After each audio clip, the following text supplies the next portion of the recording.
नमस्कार मंडळी. प्रत्येक कलाकार हा स्वतःला सिद्ध करण्यासाठी या रंगभूमीवर आपले 100% देण्याचा प्रयत्न करत असतो. तसेच आपल्या सहज आणि सुंदर अभिनयाने चित्रपटसृष्टी गाजवणाऱ्या जुन्या जमान्यातील सुप्रसिद्ध नायिका म्हणजे शांता जोग. शांता जोग यांनी 70च्या दशकात नायिका तसेच खलनायिका म्हणून आपली छाप पाडली होती. त्यांना अभिनयाचे बाळकडू आपल्या कुटुंबातूनच मिळाले होते. शांता खरे हे त्यांचे माहेरचे नाव. वयाच्या 16व्या वर्षी जोग घराण्यात त्यांचे लग्न झाले. लग्नानंतरही त्यांनी शिक्षण चालूच ठेवलं. पुढं त्या पुण्यात आल्या. शिक्षण घेत असतानाच त्यांनी नाटकात काम करणं चालू ठेवलं. नाटक, चित्रपट, मालिकांमधून त्या घराघरात जाऊन पोहोचल्या. नटसम्राट या नाटकातील कावेरीची भूमिका त्यांची प्रचंड गाजली होती.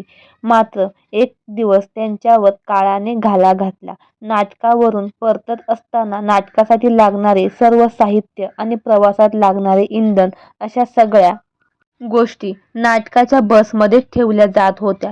सर्व कलाकार मंडळी अर्धवट झोपेत असतानाच गाडीला आग लागली. यातच शांता जोग आणि जयराम हार्गेकर यांचा होरपळून मृत्यू झाला.